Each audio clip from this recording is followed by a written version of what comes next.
দেখুন, কেন্দ্রীয় বাহিনী সেন্ট্রাল ইলেকশন কমিশনের নির্দেশে আসছে।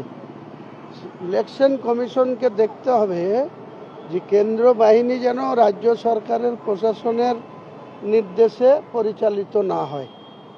কেন্দ্রীয় বাহিনী রাজ্য যেমন প্রশাসন লিওজো রাখবে, পাশাপাশি সেন্ট্রাল বাহিনীর যারা আধিকারিক রয়েছেন, কমান্ড্যান্ট রয়েছেন, কর্নেল রয়েছেন, তারা যাতে সরাসরি এই ল অ্যান্ড অর্ডারের বিষয়গুলো বা কাউকে যাতে কেউ থ্রেট করতে না পারে, ধমকি না দিতে পারে, বুথ দখল করতে না পারে, সেটা রাজ্য পুলিশের উপরে নির্ভরশীল থাকলে কেন্দ্রীয় বাহিনী হাজার কোম্পানি এনেও কিছু লাভ হবে না।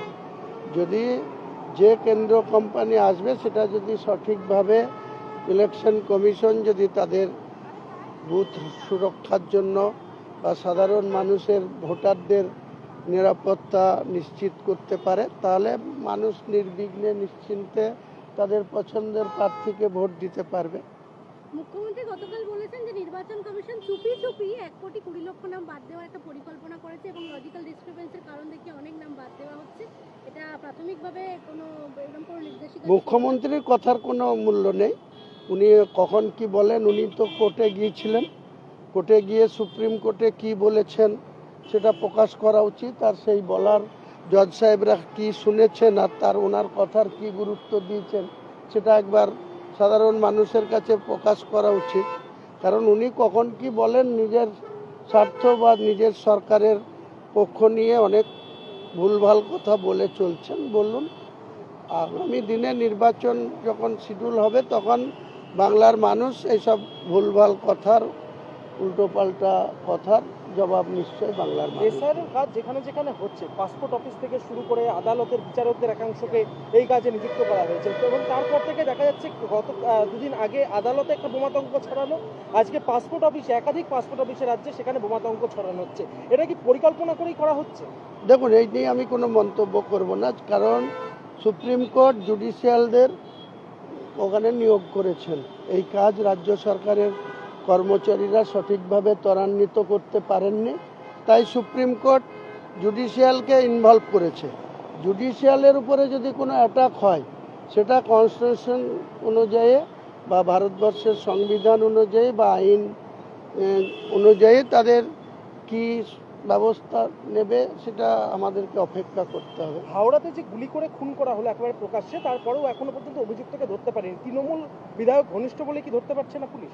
না, ওটা কোনো পলিটিক্যাল কোনো কারণ নাই। আমি যতটুকু জানি হাওড়ার যে খুন হয়েছে ওটা জমি মাফিয়া, তাদের মধ্যে ব্যবসায়িক সব লেনদেনের বিষয় নিয়ে তাকে যে মেরেছে, যাকে মেরেছে তারা পরস্পরকে চিনত এবং তাদের সঙ্গে সম্পর্ক ছিল।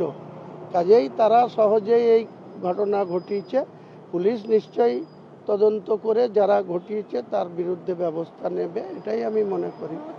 গতকাল আবারও বৈঠক করেছেন মোহাম্মদ সেলিমের সঙ্গে জোটের বিষয়টা নিয়ে। তাদের এখনো অব্দি কিছু স্থির হয়নি যে কোন কোন সিটে কারা প্রার্থী দেবেন এবং নওশাদ সিদ্দিকীর বক্তব্য যে তাদের যে জায়গাগুলোতে সংখ্যাগরিষ্ঠতা রয়েছে সেই সিট তারা ছাড়তে চাইছেন না, আরও কয়েকদিন সময় চেয়েছেন। তো এ নিয়ে আমি কোনো মন্তব্য করব না।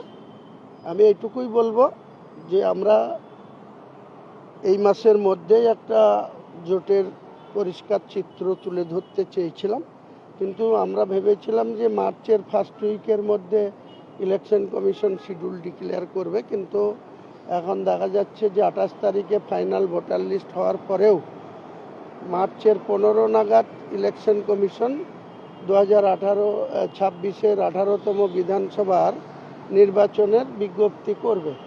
কাজে আমরা হাতে আরও কয়েকদিন সময় পেয়ে যাচ্ছি। আমরা আমাদের যে রাজনৈতিক কর্মসূচি বা যে ধরনের নির্বাচনে প্রার্থী তালিকা আমাদের কাজ চলছে, প্রথমে যদি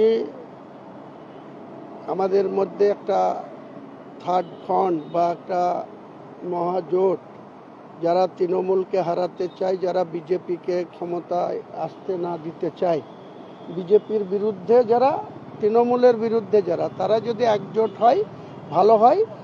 যদি একজোট কেউ না হয় কোনো কিছুতে, তাতে একা হুমায়ুন কবিরের কিছু যায় আসে না। হুমায়ুন কবির জেইউপি পার্টির নেতৃত্ব চেয়ারম্যান হিসাবে আমি 182টা আসনে প্রার্থী দেব, লড়াইয়ে নামব। মানুষ সিদ্ধান্ত নেবে কার পক্ষে কার লোগোতে ভোট দিবে, কোন প্রার্থীকে ভোট দিবে।